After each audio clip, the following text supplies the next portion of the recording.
वास्तविक प्यार की पहचान करना थोड़ा मुश्किल हो सकता है, क्योंकि अगर सच्चा प्यार ना हो तो अपने प्यार को उसके दिल के अंदर नहीं झांक सकते, भले ही सामने वाला का दिल आपके पास क्यों ना हो। जब प्यार झूठा हो तो उसके दिल में आपके लिए क्या चल रहा है आपको पता नहीं चलेगा। लेकिन ये नहीं है कि अभी सच्चा प्यार बाकी नहीं है, अभी भी सच्ची मोहब्बत है, बस पहचानने की जरूरत है। जिसे भी सच्ची मोहब्बत मिलती है उसकी जिंदगी गुलाब के फूलों की तरह महक जाती है और जिंदगी रंगों से भर जाती है। इस महक में बहुत सारी चीजें शामिल हो सकती है, जैसे इसमें आपके भावनाओं की गहराई, सहयोग, विश्वासघात न करना, संघर्ष की क्षमता, खुशी की संतुष्टि, संयम और निष्ठा, शांति और समझौता शामिल होते हैं। आइए आपको प्यार की 5 ऐसी निशानी बताते हैं जो आपकी जिंदगी खराब होने से बचा सकती है। जब कोई इंसान बिना किसी स्वार्थ के और बिना किसी अपेक्षा के किसी को दिल से अपना मानने लगता है, उसे चाहने लगता है, उसका हर सुख दुख में उसका साथ देता है, उसकी हर मुमकिन मदद करने को तैयार हो जाता है, उसे हमेशा खुश देखना चाहता है और जीवन के खराब से खराब परिस्थिति में भी उसका साथ देता है, उसी को सच्चा प्यार कहा जाता है। सच्चा प्यार आपके साथी को आपकी भावनाओं का महत्व होता है। वह आपकी सुनता है, समझता है, सम्मान करता है। वह आपकी खुशियों को समझता है, आपको क्या अच्छा लगता है, क्या बुरा लगता है। उन्हें एक दूसरे के साथ ज्यादा समय देना चाहिए ताकि एक दूसरे को जान सके। प्यार ईश्वर का वरदान है, इसमें उसकी झलक नजर आती है। अगर सामने वाला इंसान सिर्फ और सिर्फ अपना फायदा देखता है, सिर्फ अपने फायदे के लिए तुमसे कोई चीज करवाता है, सिर्फ अपने फायदे के लिए तुमसे बात करता है, सिर्फ अपने फायदे के लिए तुमको बुलाता है, तो ये चीज झूठे प्यार में ही आ जाती है। फायदा कुछ भी हो सकता है, शारीरिक, मानसिक और भावनात्मक रूप से भी, और वह फायदा सिर्फ अपने लिए ही करता है और हर एक चीज इसलिए करवाता है या करता है क्योंकि उससे उसको फायदा होता है, उससे खुशी मिलती है। तो ये चीज गलत है। जैसे वह इंसान तुमसे तभी बात करता है जब वह फ्री रहता है, जब वह बोर होता है तभी आपसे बात करता है, और जब फ्री नहीं होता है तो आपसे बात नहीं करता है। वह तभी कॉल करता है जब उसको आपसे गलत तरीके से बात करनी होती है। जाहिर सी बात है कि ये झूठा प्यार है, लेकिन तुम इसलिए खुश हो जाते हो कि देखो उसने मुझे कॉल किया, मैसेज किया, और ये सोचना कि वह आपसे प्यार करता है आपकी बेवकूफ़ी है। जहाँ सच्चा प्यार होता है वहाँ हम सामने वाले की रिस्पेक्ट करते हैं। जहाँ प्यार है वहाँ रिस्पेक्ट होना ही चाहिए, और जहाँ रिस्पेक्ट होता है वहीं प्यार होता है।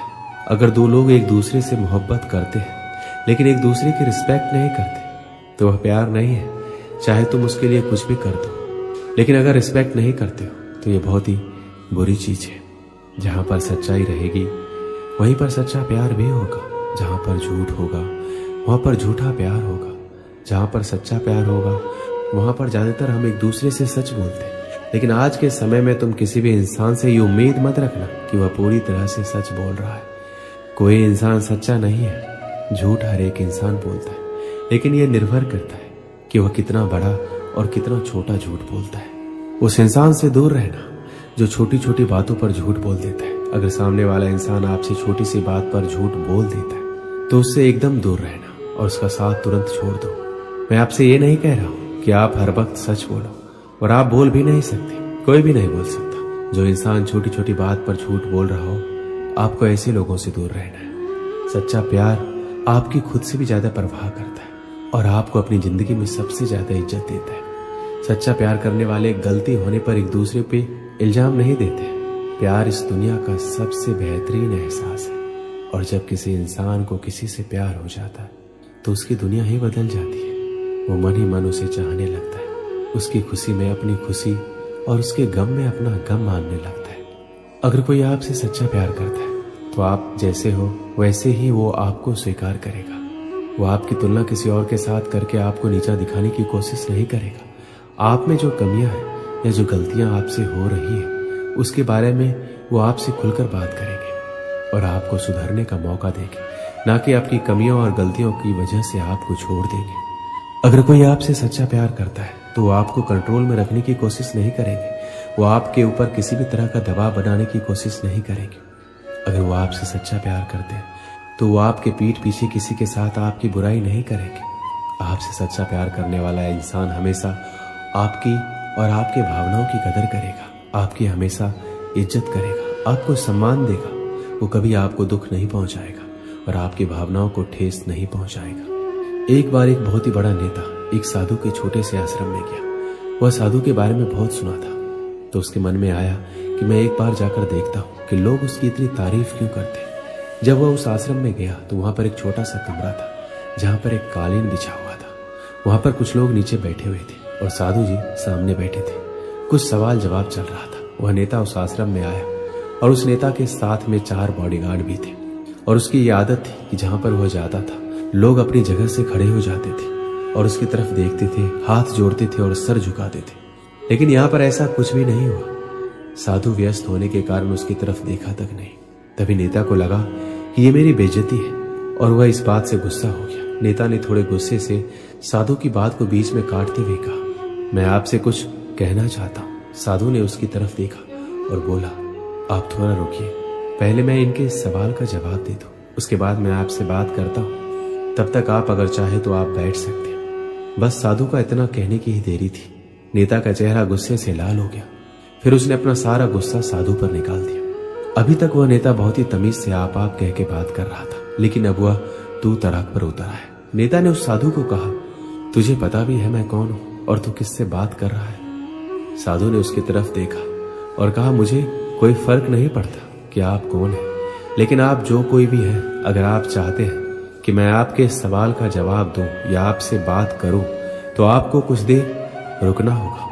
और साधु के ये कहते ही नेता गुस्से से पागल हो गया और वहीं सबके सामने चीखने चिल्लाने लग गया, अब मैं तुझे तेरी असली औकात दिखाऊंगा। तूने मुझसे पंगा लेकर ठीक नहीं किया, तुझे पता भी है मैं तेरे बारे में क्या सोचता हूं। साधु ने फिर से नेता की तरफ देखा और बड़े ही प्रेम से कहा, मुझे कोई फर्क नहीं पड़ता कि आप मेरे बारे में क्या सोचते हैं, आप जो चाहे वो मेरे बारे में सोच सकते हैं। फिर नेता ने उससे कहा कि तू चाहे सुनना चाहता है या नहीं, लेकिन मैं तुझे यही सबके सामने बताऊंगा कि मैं तेरे बारे में क्या सोचता हूं। तू कोई साधु नहीं है, तू एक बहुत ही घटिया इंसान है, तू एक ढोंगी है, पाखंडी है। यहाँ पर जितने भी लोग बैठे हैं उन सबको बेवकूफ बना रहा है। तेरा बस एक ही मकसद है, इन लोगों की जेब में जितना भी पैसा है वह सब तेरे पास आ जाए। तू अपने फायदे के लिए इन लोगों का इस्तेमाल कर रहा है। अब मैं तुझे नहीं छोड़ने वाला हूँ, पूरी दुनिया के सामने तेरा पर्दाफाश करके रहूंगा। लेकिन उसके इतना बोलते ही हल्की सी मुस्कान उस साधु के चेहरे पे बनी रही। यह देखकर वह और भी तिलमिला गया और उसने कहा, अब बहुत हो गया, अब मैं यहाँ 1 मिनट भी नहीं रुकने वाला, लेकिन अभी भी तेरे पास मौका है। अगर मुझसे माफी मांगनी है या मुझसे कुछ कहना है तो कह सकते हो। इतना सब होने के बाद भी साधु के चेहरे पर एक मुस्कान थी और वह बिल्कुल शांत था। फिर उन्होंने अपनी आंखें बंद की। फिर साधु ने अपनी आंखें खोली, हाथ जोड़े और कहा, मुझे आपसे कोई गिला शिकवा नहीं है, आपके लिए मेरे मन में कोई भी गलत ख्याल नहीं है। जो भी मेरे बारे में आपने कहा वह आपकी अपनी सोच थी, तो मुझे आप में कोई बुराई नजर नहीं आती। मुझे आप बहुत ही भले इंसान लग रहे हैं। साधु के इतना कहते हैं नेताजी का दिमाग 7वें आसमान पर पहुंच गया। उसके चेहरे पर एक अजीब सी खुशी थी, क्योंकि साधु ने वही कहा जो बाकी सब लोग उस नेता को कहते हैं। वह खुशी खुशी उस आश्रम से अपने घर की तरफ चला गया और जाकर के अपने पिताजी के साथ बैठ गया। उसके पिताजी ध्यान में थे। उन्होंने पूरी जिंदगी सिर्फ लोगों की सेवा की और बदले में कुछ भी उम्मीद नहीं किया। थोड़ी देर बाद जब उन्होंने आंखें खोली तो देखा अपने बेटे को अपने साथ बैठे हुए। उनके बेटे के चेहरे पर एक अजीब सी खुशी थी जो आज से पहले उन्होंने कभी नहीं देखी थी।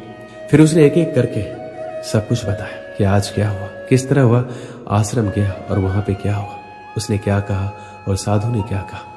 तब उसके पिताजी ने पूरी बात सुनी, थोड़ा सा मुस्कुराए और अपने बेटे की तरफ देखकर बोले, उन्होंने तुम्हारी तारीफ नहीं की, क्योंकि उन्होंने वह नहीं कहा जो तुम हो, उन्होंने वह कहा जो वह खुद है।